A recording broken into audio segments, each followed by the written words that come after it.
Casey, Jessica, welcome to Bullseye. I'm happy to have you on the show. Happy to have you back on the show, Jessica. Thank you so much, So happy to Jessie. be here. What's the difference between small talk and big talk? Oh, well, they're in many ways a gateway drug. Small talk really? Will lead to big. if you're doing it right, if you want it. There's a lot of consent that needs to happen too, but it was actually Casey who coined the phrase, Go shallow to go deep. go shallow to go deep. Jessica and I are professionals, so we can go from got hot out there to, my aunt died today within two Right. lines, And then take it to, you could communicate with her through Yeah, signs on the and other symbols. side. And then we're back to know where to get a Le Creuset pot, Yeah. But for everyone else, I urge you to start small Yeah. and just try to take it one more step. And sometimes people will give you the obvious signal that they don't want to. So that's why we advocate even a hi, even a look is considered small talk to us. Even if you stay on the surface, it's just about the connection. And if you want to go deeper, that's great.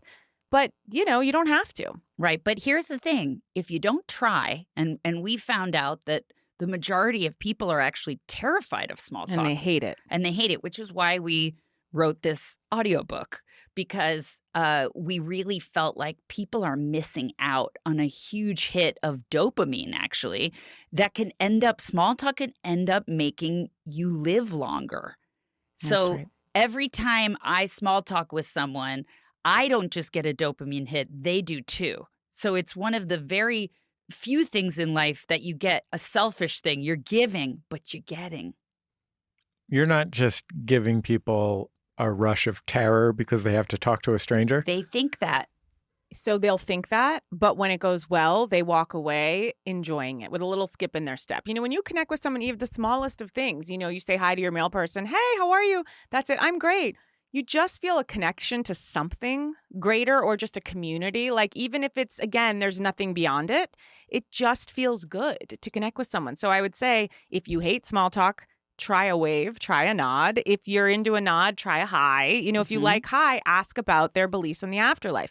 And that's where what you can do, During the pandemic, there were these orangutans in a Belgian zoo. And normally they were quite interactive. So orangutans, I think they share something like 97% of our DNA. Okay, as humans. So they love to interact with people who would come in. They'd show their babies. They'd make funny faces. They love to interact with people coming to the zoo. And then during COVID, they started to experience failure to thrive. So they stopped eating. They stopped sleeping. They wouldn't come out of their cave. And everybody was freaking out. And they thought, oh, okay, they're lonely. So the zookeepers came in and they started spending more time in the thing. Nothing changed. And then they decided to introduce a family of otters into their enclosure. So unexpected. Now, otters are a good time. They're very funny. Yeah. They're always up to something. And suddenly, the orangutans came back to life. And what actually researchers realized is that as human beings and orangutans, we don't need small talk with our families, our close-knit circle. We need it with strangers. And if we don't have it, we start to experience failure to thrive. That's what happened to us during COVID. We were trapped inside with the people we want to small talk the least with, and that's our loved ones. Mm-hmm. And It's people our husbands, didn't realize our children. Right. We don't need that to feel happy. We want it with the barista. We want it with the mailman. We want it with Baristo. Jessica, Please. barista. We want it with the barista. Barista. Baristas. Yeah. So again, that's the last piece of research you're going to hear from us. But that's enough for me. Yeah. I feel like having a relatively suburban lifestyle in Los Angeles. I live in an urban part of Los Angeles, but just the heat and cars and all these Right. reasons that It's you're very not hard. Blame a lot interacting on the heat. with the world. When It's I arrived hot late, out. you were like, I'm sure it's the heat. It's fine. No, It's hot I'm wearing a outside. sweater. That was makes just it late. I that was makes just it late. worse, I know. Casey. But I think one of the things that I found the most difficult to adjust to coming from my hometown of San Francisco was that lack of the very smallest interactions Absolutely. with other people, and not just like small town USA saying hello kind of stuff. Like I don't mean to be stereotypical, but just like saying hi to a guy in the corner store or whatever that I know a little, like enough to say hi to, but maybe I don't even know their name.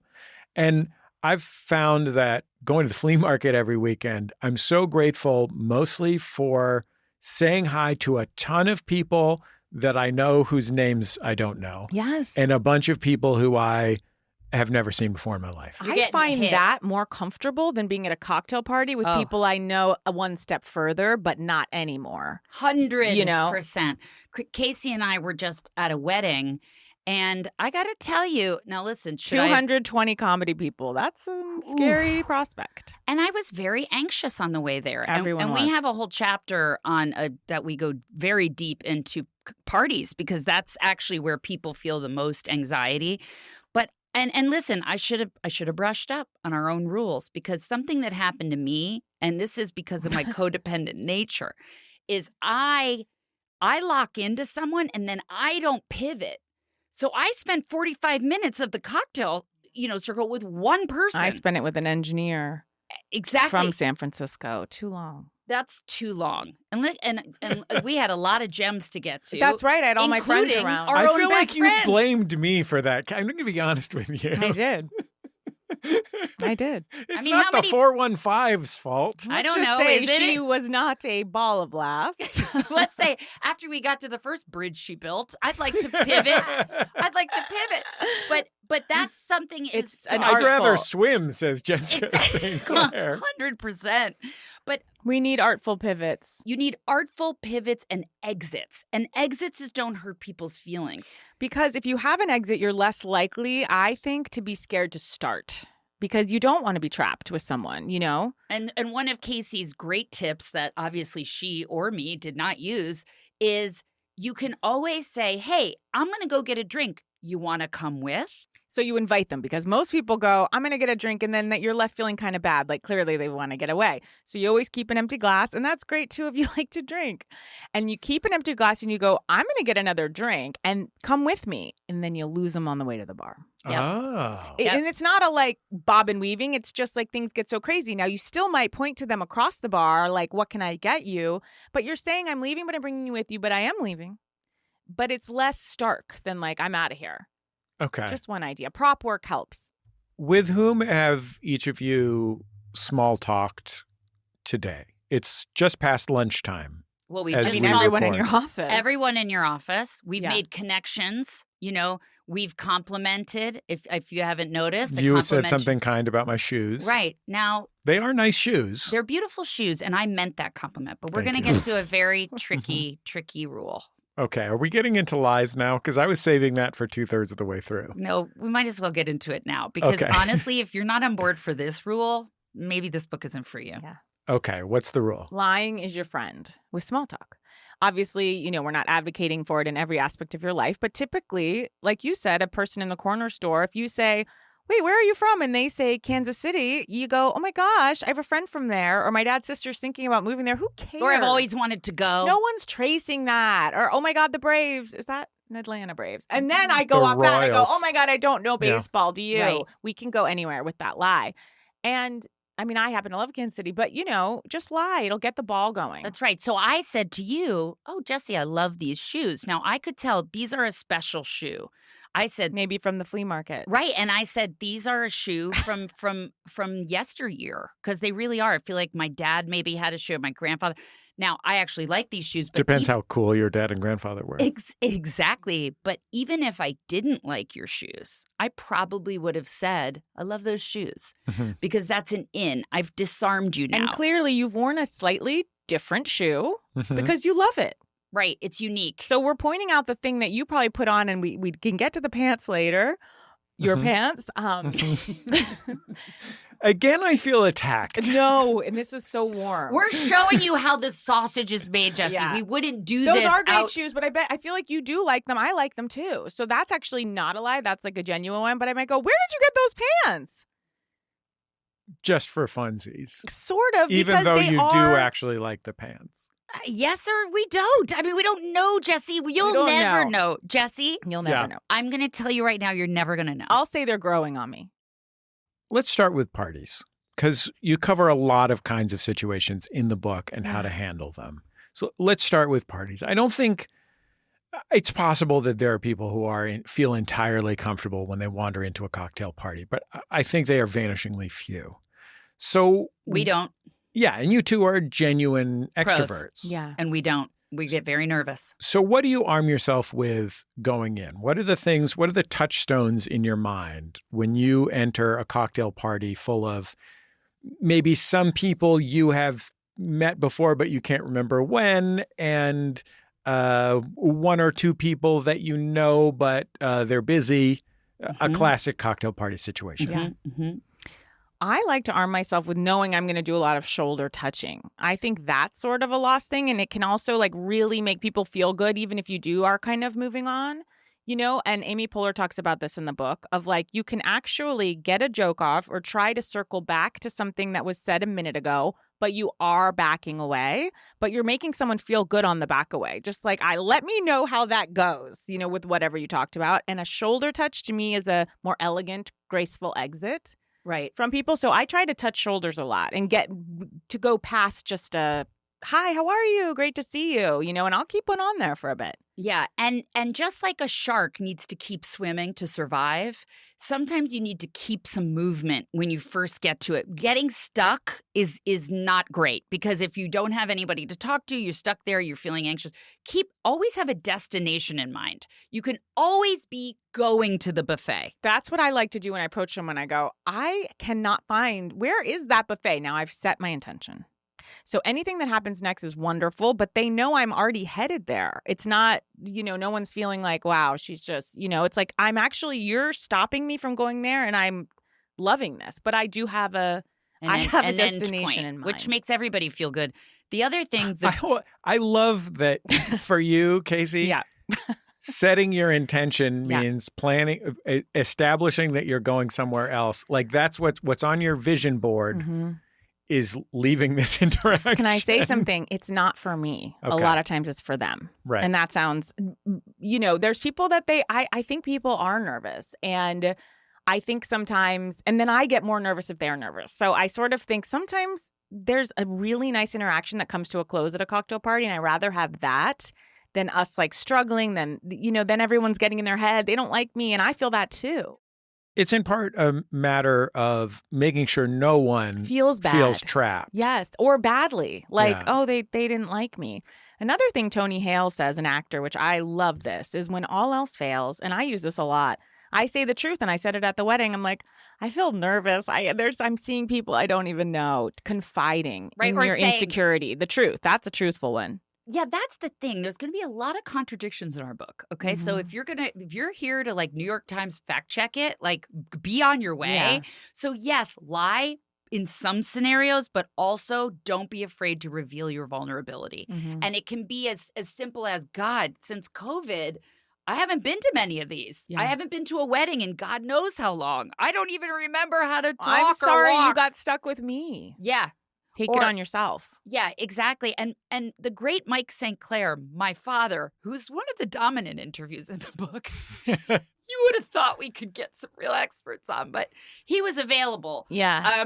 And he's a salesman, so he spent his life ingratiating himself to others, making them feel good and comfortable. Yes. He's a salesman from the 80s. He had a full mustache, makes people feel very at home. And he knows how to press the flesh. Now, you would think my father could just roll into a cocktail party blind, but he always asks my mother. He lives in a very small community, but he takes out the directory and he says, now who's this person and who's their daughter and they live where? So he has a little Rolodex of information. So like as we were going to the wedding, I said to my husband, now here's who's going to be at the table. Here's one thing about this person, one thing about this, just in case he got stuck. I like to grease the wheels sometimes in email in advance or text people that maybe I haven't seen in a while and just say, looking forward to seeing you. It's been so long, which takes the edge off awkwardness if maybe we were supposed to get something. And I do feel that it's seeming like our small talk techniques are to not small talk, But what I do want to add is that a lot of times, and this just also happened to me at the wedding, I fell into such funny conversations with people I don't know very well. One guy's telling me I got this new shower system where I can get it going on my phone. And I was like, sorry, so you can't just turn it? And he goes, well, no. But he was so proud of it. And we started laughing. And he's like, my wife's pretty annoyed. He goes, because a lot of times the system goes down. And I'm like, but you're really holding on to your pride over the shower. And he goes, I guess I am, and I don't know him very well. And we had such a laugh. And that was so fun, and so there's fun to be had. But you got to, know when to exit, know when to hold them, and know when to fold them. Let's talk for a moment about testing boundaries, outrageousness, zaniness. Yeah.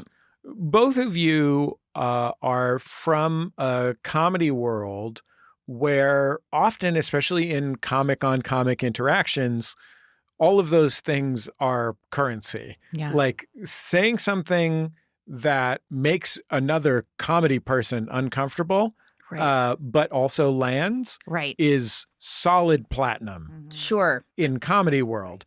But in kid drop-off, it might not fly. It might not be. So what are your expectations or techniques around pushing the envelope a little bit in terms of intimacy or in terms of sort of subject matter and its extremity? Yeah. Right. I like to say to someone, maybe a parent at drop-off, for instance, a lot of times if a mom's having a hard time with their kid, or, sometimes kids will embarrass their parents by yelling or and you want to, I'll say something like, I get it. A lot of just I get that. And I'll say my son's living with an alcoholic, or just try that, to put yourself in someone else's shoes, and then that's a step further than they would maybe say. Right. But I would say that you need to know your audience because when I go to visit one of my very best friends in the Midwest, she will remind me, she'll say, listen, I want you to not curse. And she's like, and I want you to take your volume down and I want you to be as normal as possible. Mm-hmm. And for me, she knows that means that's not that normal. So, but she has to tell me to take it down a notch. And she's right, because a lot of these moms would be absolutely shocked and offended by some of the things I say. If I go to the South, I like to take, if I realize maybe I'm talking to someone of a wildly different political persuasion, instead of I'm going to get myself, I go, well, I've just come from Hollyweird, as I'm sure you call it. Or I'll go, let me just talk to you about climate change for an hour, just joke, but kind of break the ice of we're very different people, and I go, and then I'll let you talk to me about your orange-faced leader that you follow or whatever. Yeah, just cutting through those kind of lines with humor. Yeah, or I like to say about LA, I go, well, I live in LA, so legally we all have to have a psychic on speed dial. That's great. Or something like that. But then I'll say, but have you heard from your dead mom? And here's how I think you should go about doing that. If you're in a weird area, do you think anyone was murdered here? Then that'll get you into true crime. You know what, Jessica, you pulled that one on me as we were stepping into the studio. Wow. You asked if there had been any dead bodies found. Did? I did. I said, how many, because we're right on the corner of MacArthur Park, and I said, how many dead bodies have you seen dredged from this lake? And the answer was, the answer is we've been here 12 years, and it's only one, which is one every 12 years is good. That's but good. Then, Jesse, and I didn't see it. I knew that it had. And obviously, I'm sorry for that person. Of course, but then you followed it up with a wild story about how every couple months a truck backs into the lake with a tank and then shoots a fire hose full of live fish. Yeah, that's true. See? Into the lake. And that's very interesting. And then everyone in the office yells, fish truck, fish truck, fish truck, so that we can all come see. And then that leads to the fact that there are fishermen who go around to these urban areas in LA and try to catch the biggest carp they can. Yeah. Here's a way that small talk is like Johnny Appleseed. Mm-hmm. You just gave me, okay, stay with me. You gave me that nugget, okay, of the fact that they shoot fish like that, okay? I now have that in my little satchel, and I might bring that out at a cocktail party because that's something weird. When the two of you are engaging in small talk, what are your goals? Connection. Yeah. To make the other person feel good, to have a laugh, have a smile. Make their day a little bit brighter. Yeah. Raise their vibrations if you see someone's lower. Right. And to feel as you both go on your way, the wonderful thing about being people is that we can show each other love, even if we're strangers. Yeah. Leave a little sprinkle of magic. It could be 2 seconds. It could be longer. And then you go, I liked that person. That was fun. And maybe I'll never see them again, but that was nice. My concern here is that what if I'm not magical? It's not magical about what you're saying. It's that the interaction, it's magical to interact with someone that you don't even know. There's something really, it raises everyone's vibration to be seen, right. I think, in a grocery store. Jessica and I we're so psychotic that we will outwardly look in someone's grocery cart and go, what do you think of that? I don't know why I'm saying that. I'm not asking for anything. You like that flavor? I'm simply asking to The people at Trader Joe's are asked to do that as part of their job. And guess what? It feels great even though I know that. Yeah, that's a good point. I'm great with it. I love it when they compliment something that I'm buying at the Trader Joe's. Yes. I love it because also it's like, I'm going to be buying my food anyway. Do I want to go somewhere where I can also have this dopamine hit? Great. TJ Maxx, Marshall's, wonderful place to do tryout small talk. Yeah. So if you're a lady or you want to go in and put your hands on some merchandise, people love to compare. Where'd you get that? Ooh, that's a good deal. Often the checkout people have thoughts about your purchases. So that's a great place to just, see what you can drum up. Just give it a shot because, we didn't actually know why we loved small talk before we started writing this book. When we heard that you do actually, when they test people, that you get this shot of dopamine and serotonin, it made a lot of sense. Because even though we're there to make another person's day, that really is our intention. It's nice to know you get something in return. Now, you two are genuine extroverts. Is that also true for people who aren't extroverts? It is very true. Very true. So it's true for everyone, but some people they have the story in their head of like, I don't want to. I'm going to put my headphones on. I'm going to do everything I can to signal with my body that I don't want. But we do believe that's because maybe you just, not in a bad way, haven't tried enough, but you kind of you do have to take down a wall. But introverts get the exact same hit as extroverts. They just might not be as likely to. Right. And they also, Jen explained to us, Jen Graneman, who has an online community of introverts, she said, I sometimes get annoyed because when people will talk about the weather to her, she'll be like, oh, why do I have to talk about something so stupid? And that's another reason small talk gets a bad rap. It's like, well, it's just dumb. It's fluff. And what we said to her is, you may start with the weather, but you can go deeper. And introverts tend to go deeper sometimes. They prefer a deep one-on-one. Yeah, a deep one-on-one. It may start shallow, but trust and believe that you can get deep if you want. Give me an example of how weather gets deep. I don't think it can get deep to go back and forth, should we try one? Sure. Okay. Oh, well, there is actually a really good one coming up. In a day or two, it's going to be like 100 degrees here. Okay. Okay. I go, why do I always wear the wrong thing in the weather? Why am I wearing a sweater? I love those girls who have like my winter wardrobe and then I swap it out for my summer. Like I just have a bunch of things at the bottom of my floor and I just grabbed this. I tried to do that. I put everything in my garage only to find that rats had just eaten through. But it was also sad though, is I put all my cards from my mom in the garage who's passed. So all of her, gosh. I know all her I'm cards. so sorry. Was it recent? No, 15 years ago. But you want to, of course, look to at those hang cards. on to that stuff. So with the wardrobe was funny, but then as I dug deeper, I was so mad at myself. Like, why would I keep that there? It just reminded me in college. There was a couch we had in our horrible, those horrible like derelict buildings. Yeah, we all live in a college, and we lifted up the seat cushions, and one mouse had carried an entire box of wagon wheel pasta and transferred it into under the seat. Imagine how long that took him. Do you know? And this is, I'm sorry to say, but I was sitting in a very thin robe at my home, and I stood up and saw there was a dead mouse under me. And I don't know if my large butt snuffed out its life or was it already dead. And I said, and that's something I have to sit with.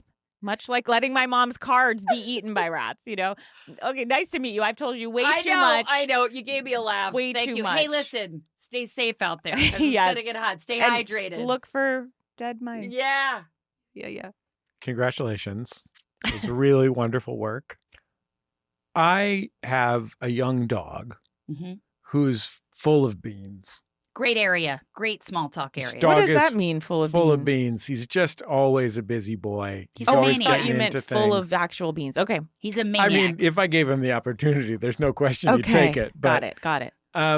But I have to take him to the dog park every day. Great place. Or else he's going to destroy my house. Yeah. He's a very sweet guy. Jesse Jr. is his name. That's so strange. And I want to talk about that Yeah. later. My grandfather named his cat after himself. And I thought, what a crazy act of narcissism. Wonderful. That's Just so insane. wonderful. No, Your that's grandfather crazy. sounds wonderful. That's absolutely What crazy. a lovely man. You my are wife, a psychopath. my sir. wife named the dog because she respects me. That's insane. Question mark. That's very cute, I think. You should be locked up. But when I take Junior to the dog park, I find myself.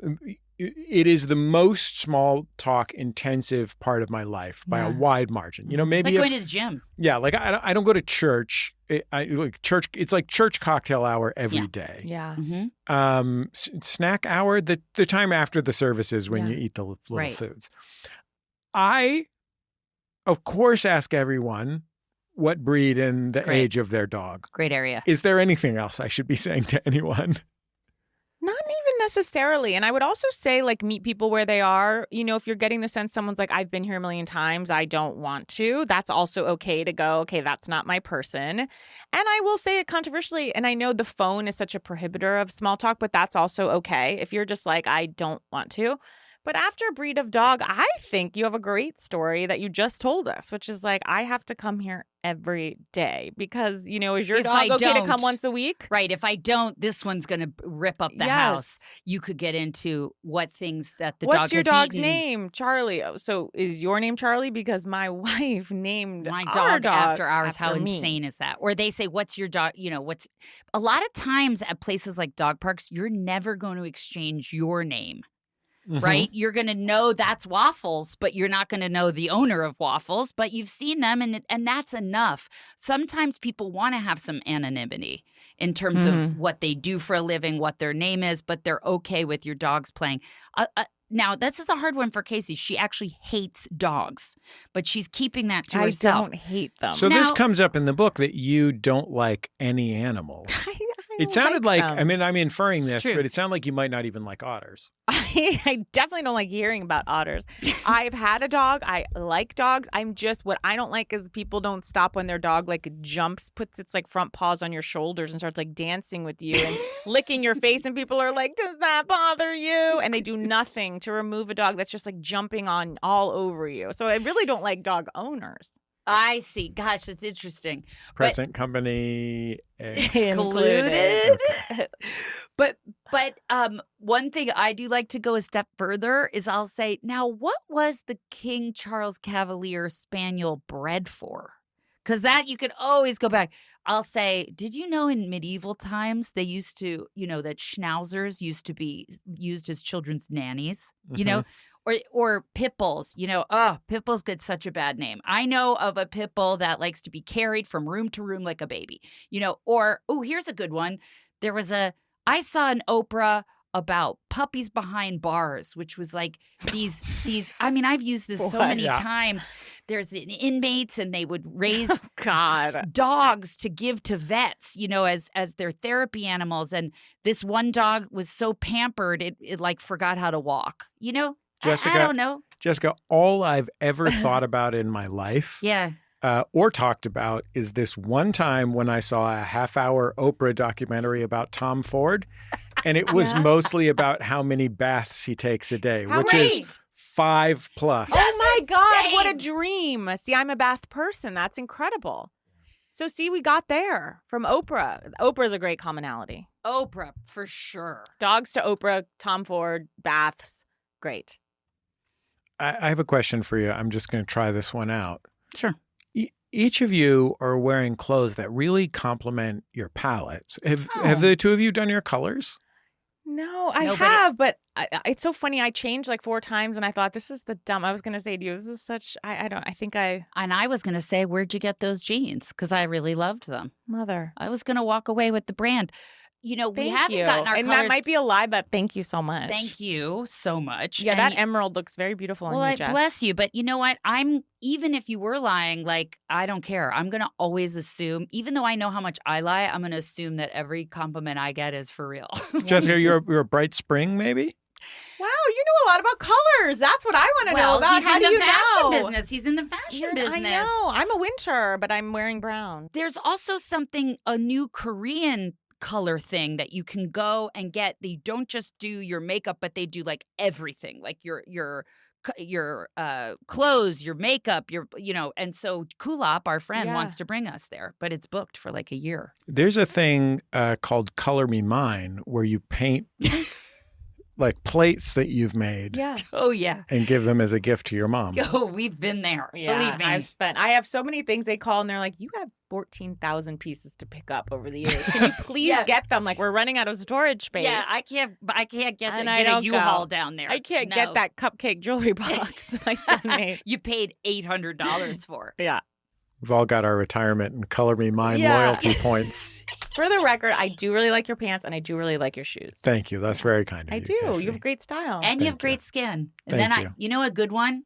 You got great skin. I bet your mother has great skin. That's a great one. You know what? I got to tell you, we're on camera. I'm wearing makeup.